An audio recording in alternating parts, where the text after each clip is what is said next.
everyone. Welcome and good evening. Nice to have you with us here at Walk-Ons in the Purdue Memorial Union. As indeed it is time for Purdue Football Live.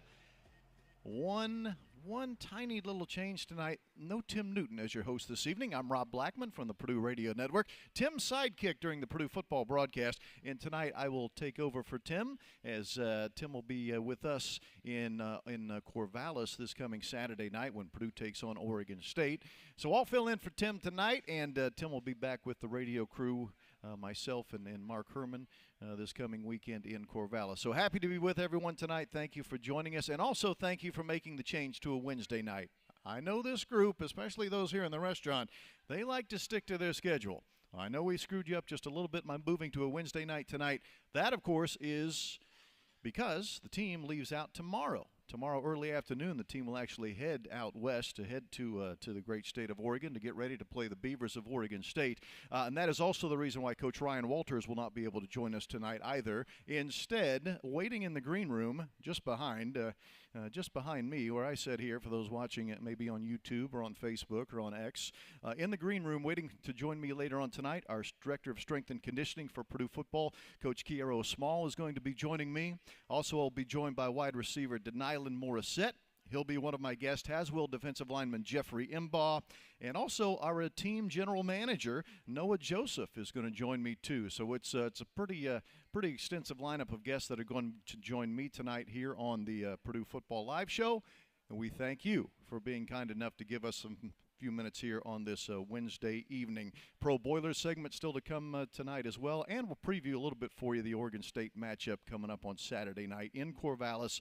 Quick reminder, fans, for those of you that will be listening to the radio network, our pregame show will begin at 7:30 on Saturday night, 7:30 in Corvallis at Reser Stadium, with an 8:30 kickoff for Purdue and Oregon State. When we come back, we're going to talk a little weightlifting. How about the director of Purdue's Strength and Conditioning program for the football program, Kiero. He joins me next. This is Purdue Live on the Purdue Global Sports Network from Learfield. It's a top 10 matchup here from Dallas, Texas. Number 10, Kentucky will face off against number 7, Purdue.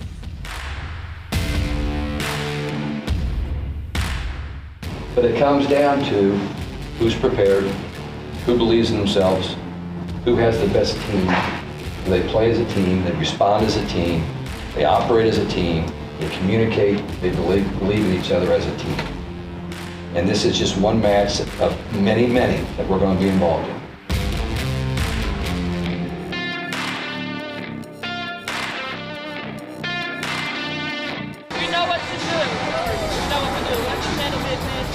Lots of energy, offensive execution, defense, everything. Lars on 3, 1, 2, 3.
This is a very good win for this program, a very good win for this team. 8-0, okay, so far against really pretty good competition, and it gets tougher next weekend. Welcome back to Purdue Football Live tonight. We are live from Walk-Ons here in the Purdue Memorial Union, always the home of Purdue Football Live. They'll also be the home of basketball from men's and women's basketball shows when we get those started up here in a couple of months as well. Big thanks to the folks at Walk-Ons here at the Purdue Memorial Union for always being not only a gracious host, but remember this, there's validated parking and kids eat for free on Tuesdays. So maybe we should move the show to Tuesdays. I'll bring that up with my boss. We'll talk about that somewhere down the road. As promised, going to the last commercial break, Kiero Small is about to join me here as part of our broadcast. He is the director of strength and conditioning for the Boilermaker football program. Coach Rowe is how the players and the coaches, and quite frankly, everyone on campus knows him as, so I'm just going to refer to him as Coach Rowe as we go the rest of the way. And Coach Rowe, I do need to apologize to you and anyone else that not only is here with us tonight or who may have been watching on Facebook Live or YouTube or X. I mentioned something about weightlifting, and then I tried to flex, and then I realized with skinny little arms like me, that was a bad idea. So please don't hold that against me. Will not hold it against you. Coach Rowe, talk to me about your journey to becoming the head of Purdue football strength and conditioning. I'll give a little background, and I'll let you take it from here. Played at Arkansas, was a fullback.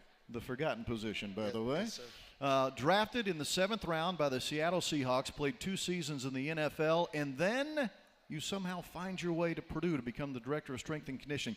Pick it up for me from there. Once those NFL playing days were over, what got you into the strength and conditioning business and in your journey to Purdue? So the NFL playing journey, my goal my entire life, my entire childhood was to go play in the NFL. Like so many, when that's over, you're looking and thinking of what you're going to do next. I went back to the University of Arkansas. I was talking to my then, strength and conditioning coach, Ben Herbert, and had a conversation with him. He tells me the next day, that day, hey, you have everything I can teach you to be a strength coach. Come tomorrow and I'll teach you what you need to know. So I go home, I tell my wife, hey, I got a job, but it pays nothing. Started interning in the weight room at Arkansas, ended up working my way to assistant, moved up the assistant ladder, and then we went to Michigan. Was at Michigan for 5 years and was there as the number 2, the associate director for two and a half years. Got in contact, with Coach Walt. Ended up knowing, the same people, conversations, what he wanted the weight room to look like, and here we are. So the transition from being, as you said, the number 2 at Michigan to now being the head guy that runs the weight room, right? The director of football strength and conditioning. How has that transition been for you? Now, I understand this is your 2nd year, but I'm sure there's still some learning pains as you find your way being the top guy. Yes, sir. So I was blessed to work for a man that put me in every situation that I have been in as the director. There's nothing really that I do that I haven't done before. Obviously, at the end of the day, the call's on you. That's the different, aspect of it. Just trusting, your knowledge, trusting your gut, and, doing what's best for the player at the end close. How many staff for you in the strength and conditioning department? How many folks work under you? So you have myself, you have Nate Rock, you have Greg Robinson, you have Miles Quimby, and Cam Colbert. I have a lot of questions for you, but you and I have a short amount of time, so I'll try to narrow it down to just a few. I want to start with this one. The times they have changed, yes, from when you were a player at Arkansas to what it looks like now when it comes to strength and conditioning with a modern college athlete, has it not? Yes, sir. Yeah. As things have changed, things are still, similar. Guys want to get better. Guys want to know that you can develop them and help them get better. So I think those are the same. Obviously, a lot of things have changed, but some things are, at the core the same. I'm certain there are those listening in the audience that may have played a little bit of football back in the day. I emphasize back in the day, where weightlifting was either not even a part of the program, or if there was a weightlifting involved, and I'm talking more of a high school level here, it was maybe the bench press and the squat, and maybe that was about it. It's a lot more complicated now, isn't it? Yes, sir. I mean, back in high school, you had the bigger, faster, stronger program on the wall in the a boiler room in your high school, and whoever played the highest level of football was normally the strength coach. Yeah. Now right. It's developed to a whole lot different. It's preparing guys to go play football. We're not weightlifters. We're not Olympic lifters. We're also not track athletes.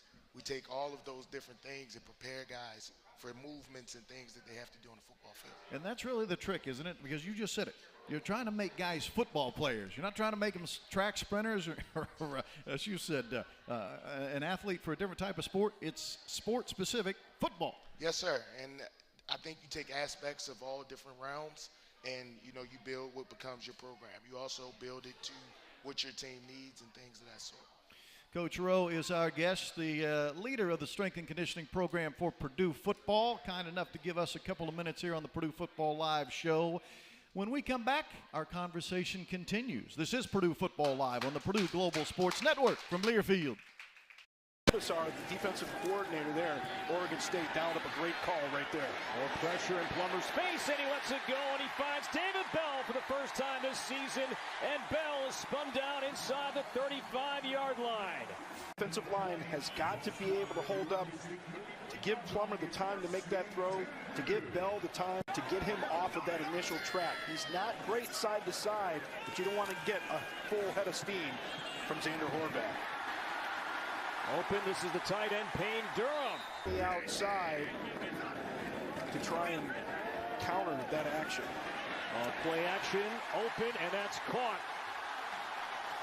Try and get that ball back and get that extra possession. Oregon State 1 of 6 on third down. Tight window intercepted by Cam Allen. They were able to swarm there, but a couple of them got carried. Durham back in on 3rd and 2. It's a throw. Here is Durham back into the ball game and back into the end zone. Touchdown, Purdue. It is short, so a 4th and 1. And Oregon State lining up to go for it. Working quickly, Nolan under center. He fakes the handoff. Nolan's going to throw down the field. Lindsey's knocked away by Corey Trice. Wow. What a call, but what a play by Trice, the junior, knocking it away.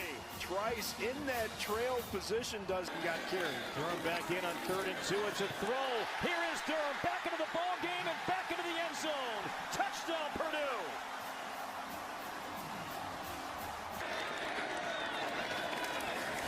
Nope, it's a throw on 3rd and short and wide open. It's Durham again. Payne Durham is going to seal it to the end zone. Ball game, touchdown, Purdue.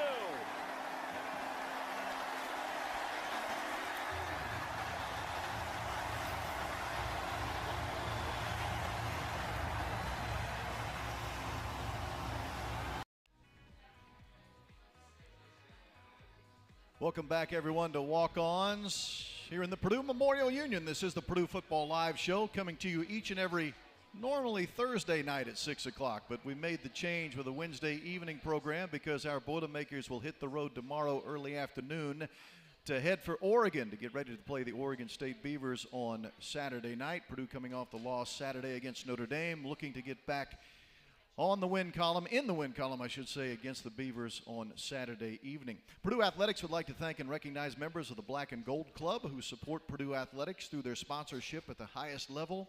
Black and Gold Club members include Indiana Packers, Molson Coors, Purdue Federal Credit Union, Purdue Global, State Farm Insurance, Toyota, and Wabash, each great partners of Purdue Athletics.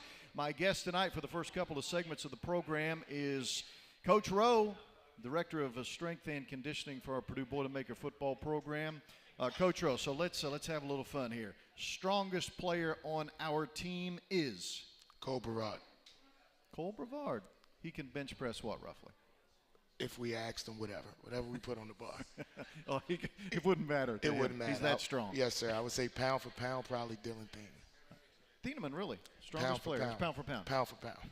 Do we have any like little guys, well, littles being a relative term, little guys that can really push up some weight that might surprise folks? That might surprise folks. I would say Leland Smith's pretty strong. C.J. Smith is pretty strong. We have some guys, again, pound for pound, can press weight, pull weight, pretty strong young men.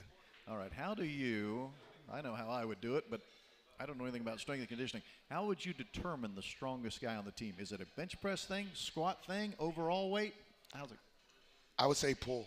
Okay. So bench press is amazing, but your ability to pull, to hang from a bar, to add vest, to add a load, and be able to, develop the backside of your body. We call that the gold mine.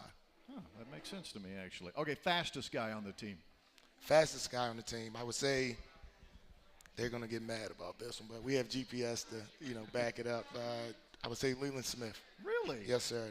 The ability to repeatedly, run the fastest, I would say Leland. Well, he does have a touchdown to his credit already this season, and he's shown flashes of brilliance, so I guess I could get with that. You just mentioned, now I have to go down a different road here. You mentioned the GPS tracking.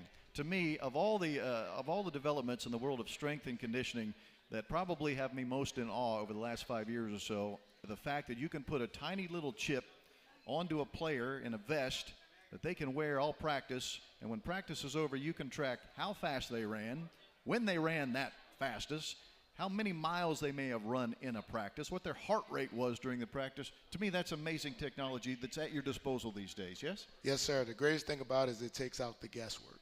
It allows you to know exactly what a game, we prepare everything for a game, and then work backwards for that, what they'll see in practice, what they'll see in a Tuesday practice, Wednesday practice, Thursday practice. In programming, that has to, be available to them.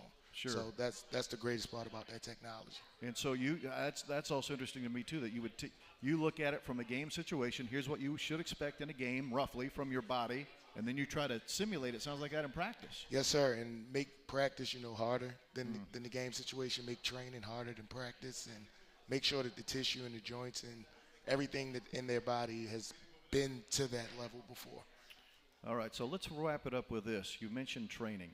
The difference from you and your staff's perspective from summertime and off-season training to when you now are into the season, as our players in team as they are now into, how does that change the approach from a strength and conditioning standpoint? Do you back off some? Do you try to maintain? How does all of that work? So everything that we do from January until season is for the season.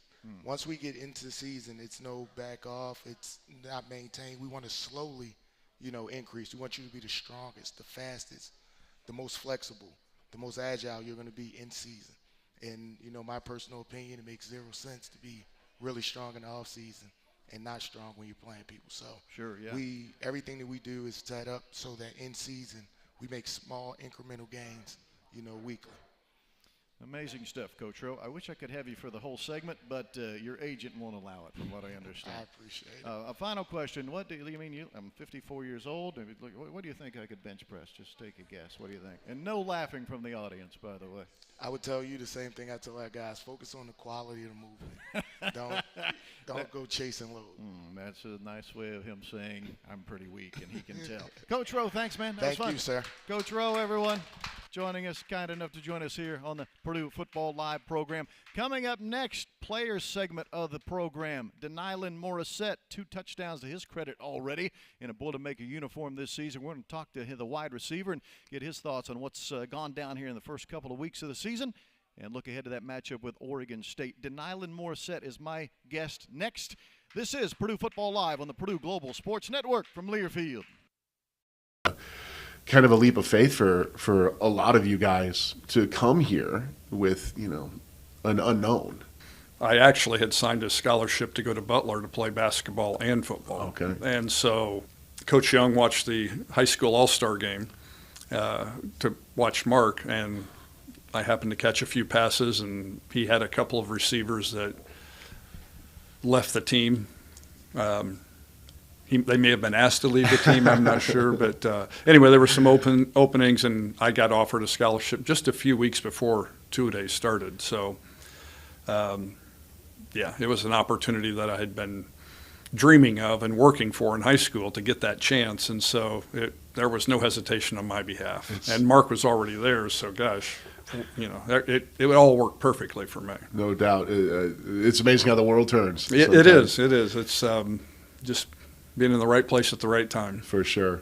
Well, the game we're talking about today is your final game in Ross Stadium, senior day 1980.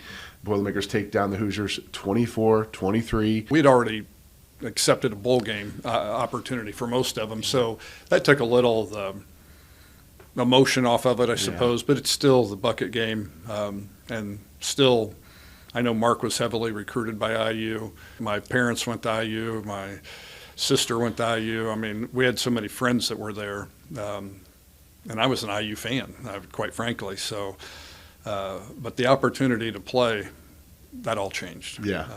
I'm a Boilermaker now. And got those family bragging rights. You know, a scholarship goes a long way to winning them over too. So, so they were big fans as well. And, you know, Mark's parents and my parents going to the games together for all those years. They had a lot of fun, a lot of memories, and it was just great. Still is great. It was really a kind of a leap of faith for a lot of. Welcome back, everyone, to Purdue Football Live. Tonight we are live from walk-ons in the Purdue Memorial Union. Rob Blackman is my name, filling in for Tim Newton. Tim rejoins our radio broadcast team Saturday night when we are in Corvallis for Purdue and Oregon State. That is an 8:30 kickoff, fan, so stay up late with us, 8:30 Eastern for Purdue and Oregon State. This is Purdue Football Live at walk-ons in the Purdue Memorial Union, where there is validated parking and kids eat free on Tuesdays. As I told you about going to that last commercial break, my next guest has been one of our better Boilermaker additions to the transfer portal, coming over from Georgia after 2 seasons with the Georgia Bulldogs. He is Denyin Moriset, originally from Stone Mountain, Georgia. Already 2 touchdowns on the season for Denyin. That is a team-high 2 touchdowns for the Boilermakers through the first 2 games of the season. Denyin, I'll be one of the very last to welcome you to West Lafayette. Yes, sir. Thank you. Thank you for having me. Talk to me about the decision you made in the offseason to make the transfer to Purdue and what it was about Coach Walt, his staff, this university, the football program that made Purdue a place that you wanted to be. It was really the energy. Once I got here, it was the energy I got from the coaching staff, the strength staff, and even the training staff. Yeah. The energy I got from everyone was unbelievable, and that's really what attracted me to Purdue. You know, one thing that has attracted me as a Purdue fan and part of the team as a radio broadcast is you and 3 of your teammates who come over from Georgia in the transfer portal, knowing that you guys know a little bit about winning, right? Oh, yeah. National championship to your credit. I hope I'm not overstating it, but I'll let you take it from here. Do you feel like that's one thing you can bring to the team, that attitude of, hey, I know what winning at the highest level looks like because I've been on a team that's done it? Oh, yeah, without a doubt, definitely. It's bringing that to the team, but also trying to get it to the guys to where they can understand it to what I'm trying to bring to the team. You are new to the team only in the fact that you are a transfer guy, so it's your first year with Purdue, but you're not new to college football. Yes, sir. And again, you are with a program in Georgia that has enjoyed a high level of success. With that said, coming off a very disappointing loss as we had Saturday against Notre Dame, what do you try to do as a veteran to rally the troops, to get everyone refocused on the task at hand, which is winning Saturday at Oregon State? And the only thing we can do is work. That's the only thing we can do, work. That's what I told everyone. Ain't no point of being sad. The game already happened. Right. Time to move on to the next game and work. Hudson Card, what's it been like? Again, you're kind of learning one another as you go. I know you've been on campus for a few months, but look, you're still your first year playing with Hudson. What's it like playing with Hudson Card as your QB1? Man, it's great playing with Hudson Card. He's an even better person. Yeah. He's amazing. Offensively, our Boilermakers couldn't generate a whole lot of offense against Notre Dame on Saturday, obviously. We try to fix that this Saturday night at Oregon State. As you have looked at film on the Oregon State defense, have you as you know, and I understand it's only Wednesday, so you're not that deep into the game plan yet. We're midweek, but what are we trying to get accomplished on Saturday? Where can Purdue find some success on offense? The first thing is effort.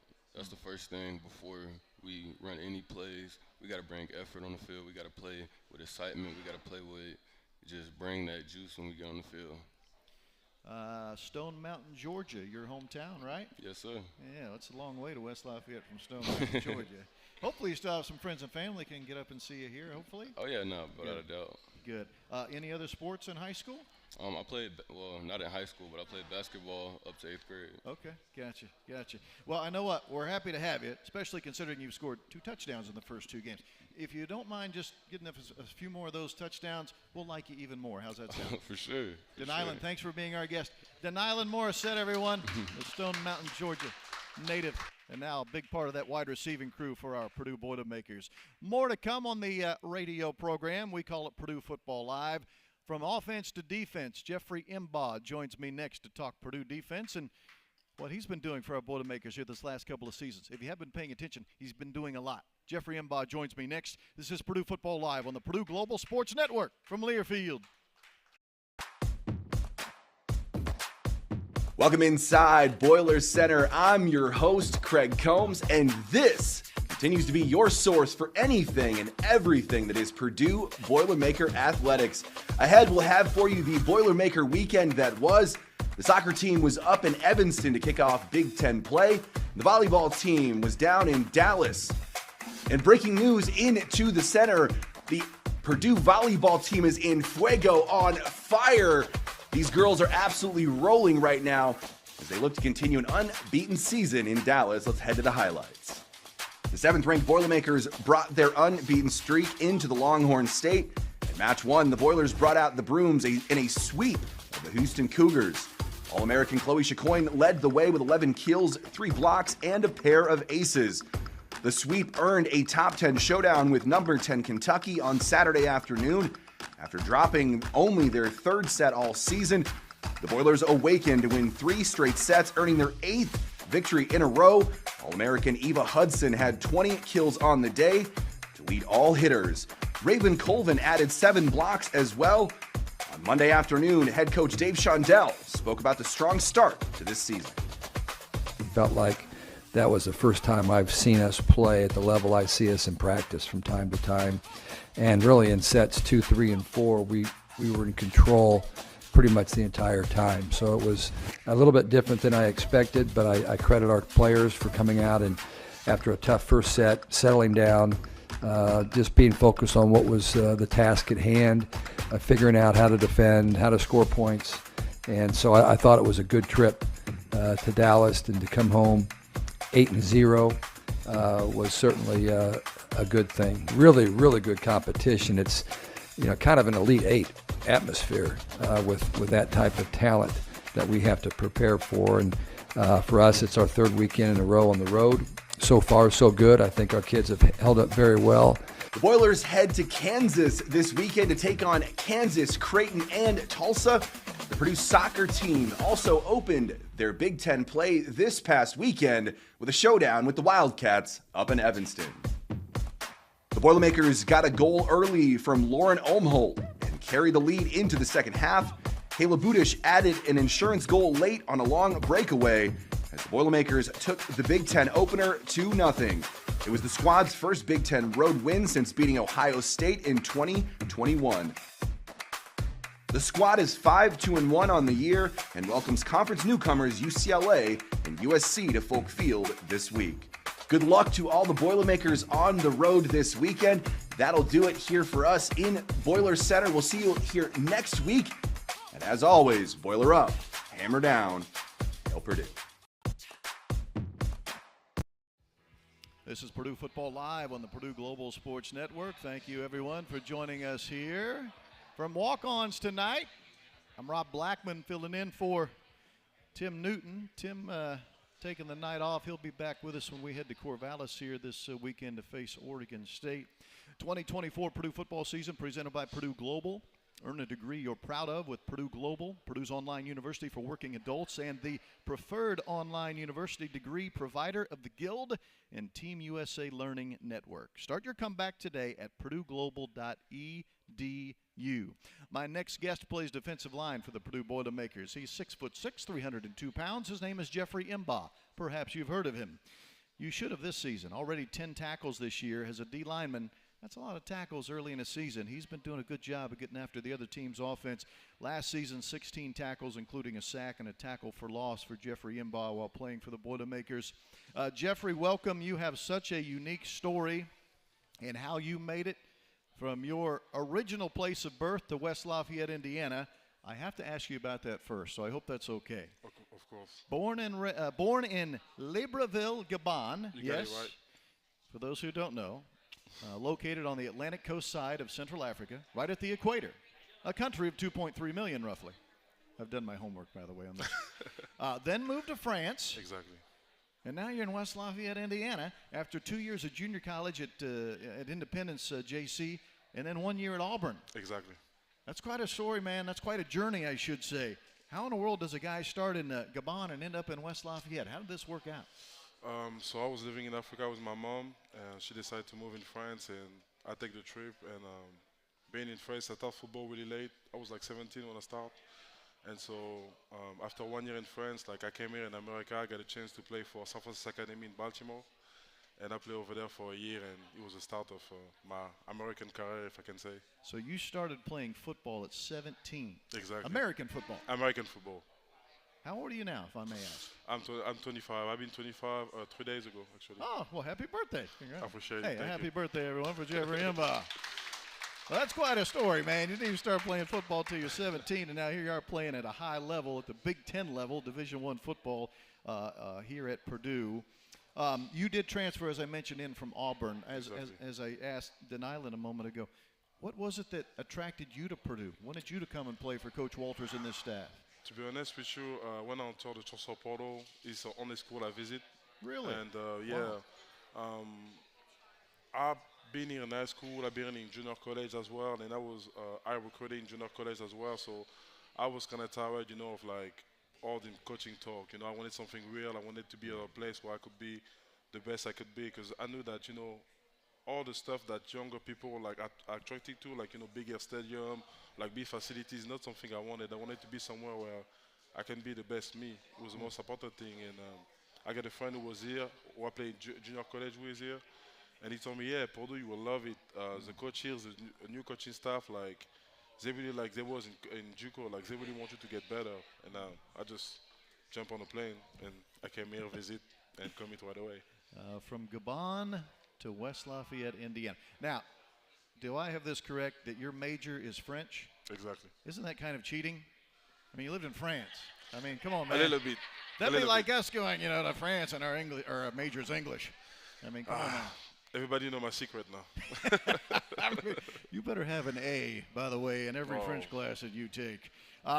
Purdue football, defensively, not our finest moment. I understand that on Saturday against Notre Dame, but how do you flip the script, get things turned around, and more importantly, get refocused for an Oregon State offense that they're pretty good at running the football? You probably know that. You've watched them on film. I watched their game from this past Saturday. Defensively, what are we going to have to be good at on Saturday evening in Corvallis?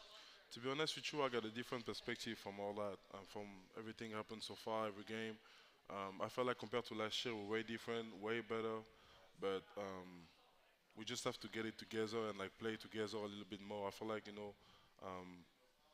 we have way more coming. I want to say we have way more coming, and it was small mistake who kill us, and I feel like, a small mistake been fixed, and everything we needed to fix have been fixed, so now let's see this weekend how we react and how we bounce back. I could tell you everything in the world that we're going to be the best, or it don't really matter. We're going to have to prove it on the field. Well said. Jeffrey, thanks for coming to Purdue, and thanks for joining me tonight. Thank you for all that. Jeffrey Imba, everyone. What a story and what a player. More to come on the Purdue Football Live show. When we return, our football team's general manager, Noah Joseph, joins me next. So stick around for that. We're live from Walk-On's Purdue Football Live, and this is the Purdue Global Sports Network from Learfield. It's a top 10 matchup here from Dallas, Texas. Number 10, Kentucky will face off against number 7, Purdue.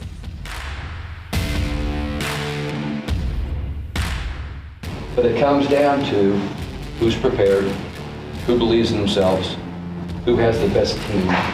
They play as a team, they respond as a team, they operate as a team, they communicate, they believe in each other as a team.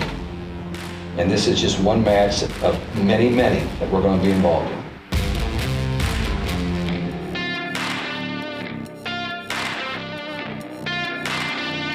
We know what to do. Let's handle business. Lots of energy, offensive execution, defense, everything. Lord's on 3, 1, 2, 3.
This is a very good win for this program, a very good win for this team. 8-0, okay, so far against really pretty good competition, and it gets tougher next weekend.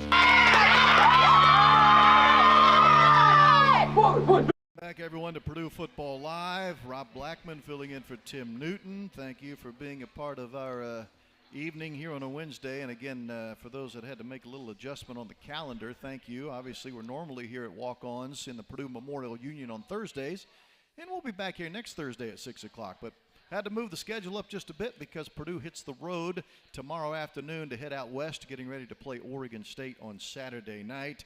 To talk about that trip and all things Purdue football is the general manager of Purdue football, Noah Joseph, who came on board with us in January of 2023. So still fairly new a little bit, Noah, to what's going on here around in West Lafayette. But I want you, if you don't mind, to jump in with this comment/question from me. General manager role in college football. I think those that follow football know in professional football, everyone's got a GM. Yeah. But in college football, certainly as we can prove here at Purdue with you sitting here with me on the radio show, it's a thing that's happening in college football now too. It is, and it's become new really when Coach Walt hired me in that role. It was kind of new and a trendsetter, but now it's become more prevalent just in the changes of college football from transfer portal, NIL, roster management. Now, however it's going to look with revenue share or whatever, it's become a vital role. And all that falls under your umbrella, right? Yeah. Well, Coach Walt and I, for sure. Your background is in coaching. I know that. You and I have spoken about this. I mean, you spent a lot of time coaching college football, on the field, hands-on coaching, put a game plan together, getting players better, getting them ready for a game on Saturday, recruiting, all those things that come with coaching at the collegiate level. But now in such a very different role in the GM side of it. Do you miss the coaching side of it? Most definitely. Yeah. Most definitely. You miss some of the weird stuff. You miss the intimate relationships that you have with players, and like with recruiting, for instance, you kind of oversee all of it. Yeah. But you don't have those personal relationships with parents and champions and the kids to help them choose Purdue. Yeah. So the rules, by the way, state fans that the GM can't be on the field coaching up players on a practice day or game day. Just how it works is against the rules. But I can't imagine a guy who has all that coaching in his blood. I'm sure there are times you're walking that sideline thinking, man, I'd like to jump in there and just coach up this one guy for a second. No doubt, and you feel helpless at times. But it's and Coach Walt and our staff's been awesome. So last year I kind of sat with the offense just to learn, and really for a lot of ways. One, personal, but then also what they're looking for, what they like, what they don't like, so we can kind of help shape and mold that side of the ball. And then this year on the defensive side of the ball. You mentioned the NIL piece of it, and we certainly don't have enough time in this radio program to go in depth. But it has changed things in college football, yes, especially from a guy in your position of administrator, manager, trying to keep all that in line. NIL money, who gets what? How do we divvy it up? It's got to keep you up late at night. No, it is definitely stressful, especially during the transfer portal windows. Sure. And Coach Walt, when the spring transfer portal closed last May 1st, Coach Walt and I had a nice Dasani water. Yeah. I'm sure that was the cold drink you had. That's right. I wouldn't blame you if you had something a little stiffer than that. And that has to be something I know the answer. I'm going to ask anyway.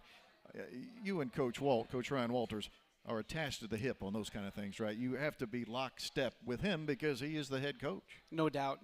And it's his vision and his final say. But, I kind of just give him different options and stuff like that to look at, and then we kind of talk through it and come up with the best plan. How about the balancing of today's modern-day college football of high school recruiting and transfer portal guys? That has to be such a fine balance there. It is, and we want to build this thing with high school kids, and we've done that. And more importantly, high school kids from the state of Indiana, I think it's one of, from traveling around and stuff like that, I think Indiana is one of the most underrated and under-recruited states in the country, because there's enough population with good players, but there's great coaches in this state. Sure. That those kids come here and they know how to practice, they know how to watch film and play the game. So we want to do that and build it that way, and then where we need pieces for some reason or other, then go into the transfer portal and get it.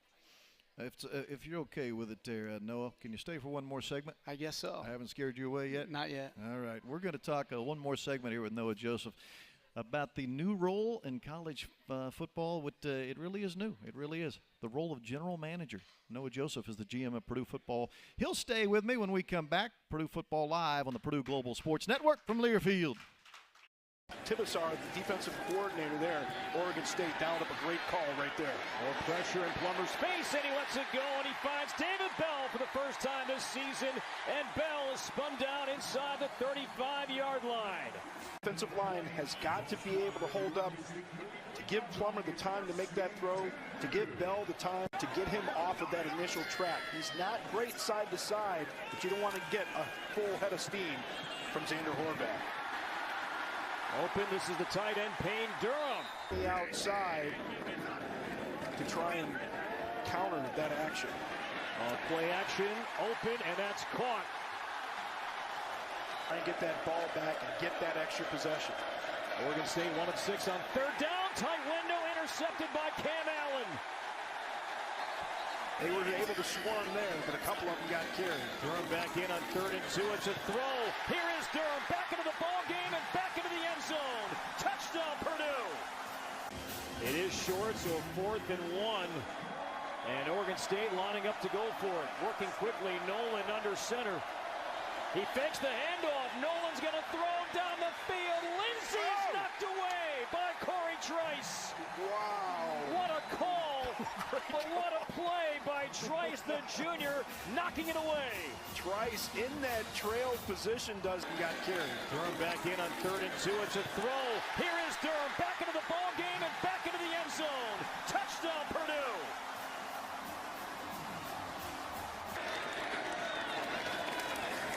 Nope, it's a throw on 3rd and short and wide open. It's Durham again. Payne Durham is going to seal it to the end zone. Ball game, touchdown, Purdue.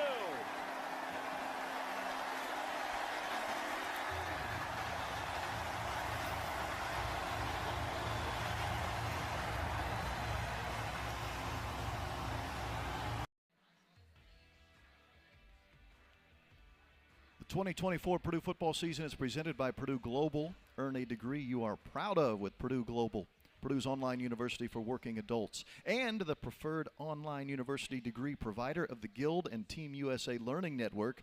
Start your comeback today at purdueglobal.edu. Rob Blackman filling in tonight for Tim Newton on Purdue Football Live, joined by the general manager of Purdue football, Noah Joseph. And yes, you heard that correct, the general manager of Purdue football. College football is going the way of the NFL in some ways, and adding a general manager is one of those ways, and we're happy.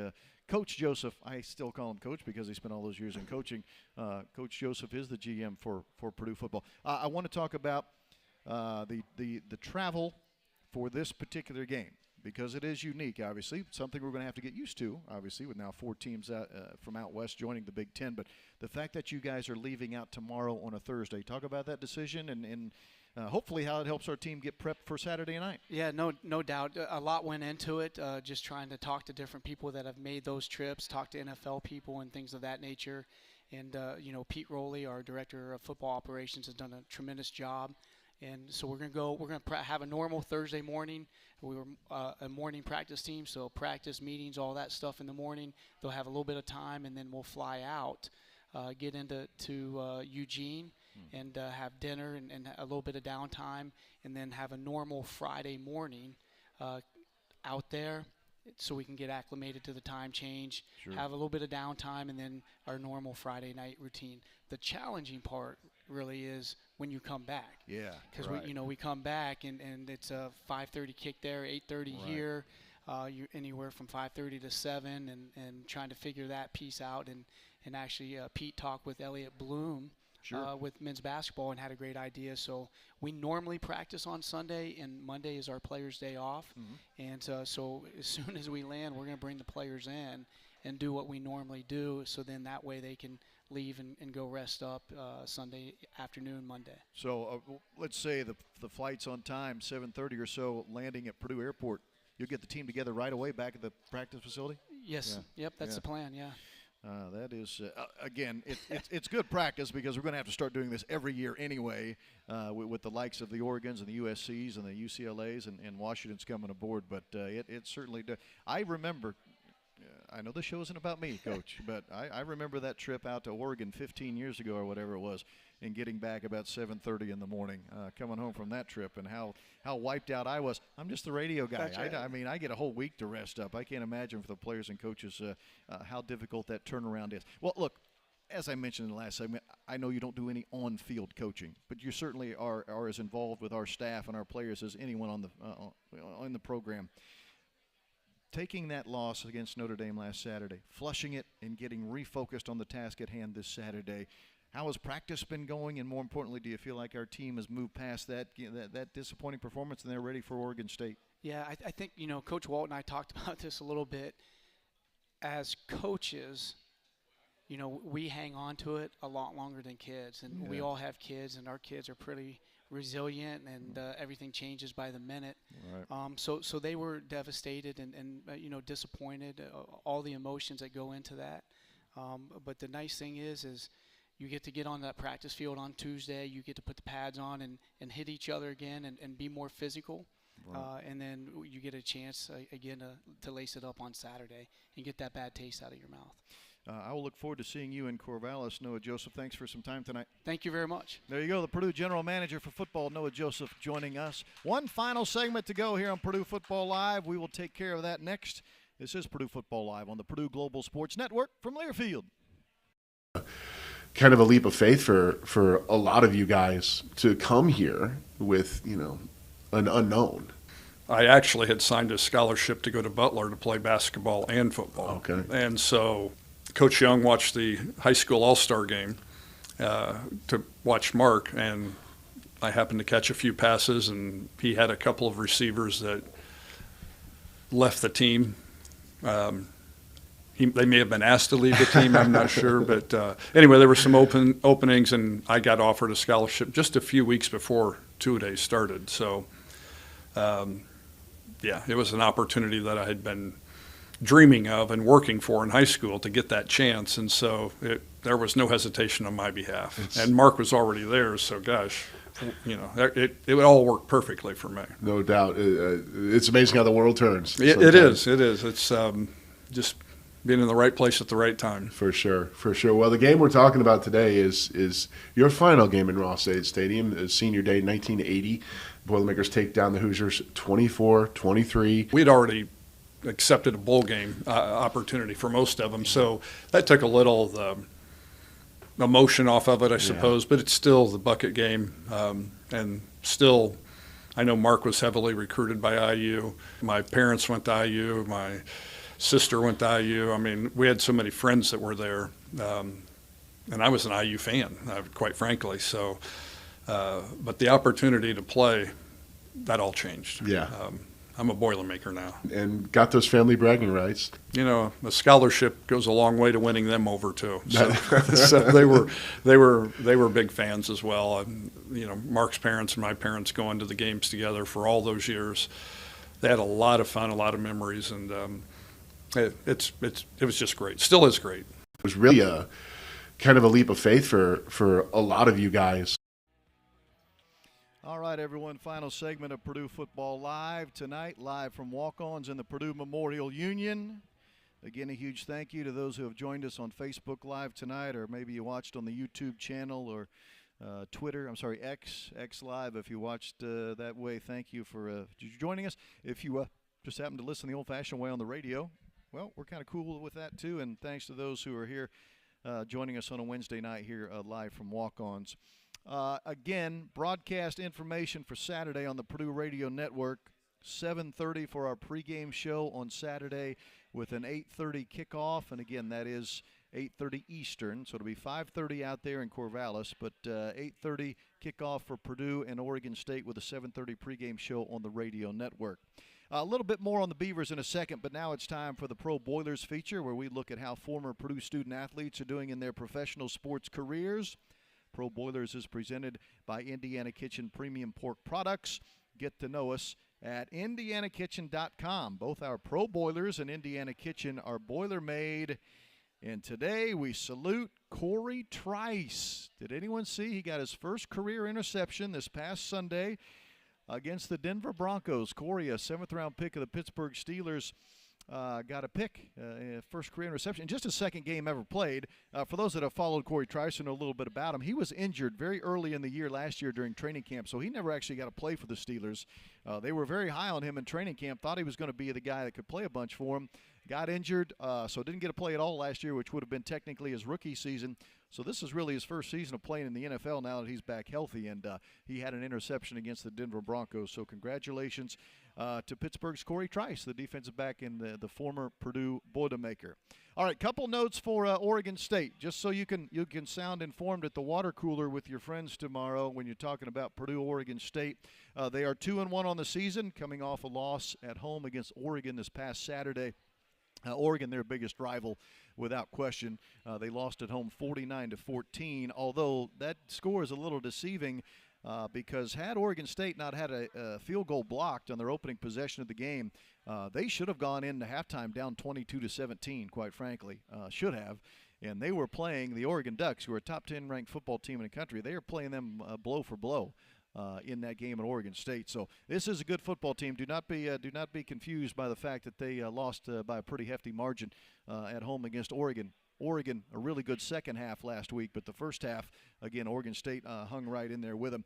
Oregon State just 88 yards of offense in the second half. That was a major problem they had, just moving the football.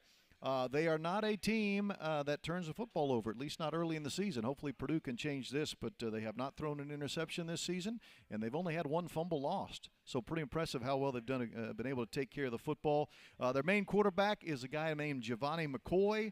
He's a transfer from Idaho. A ton of transfers on this Oregon State team. They had 40-plus guys leave their team at the end of last year when Jonathan Smith, who was their head coach, took the Michigan State job.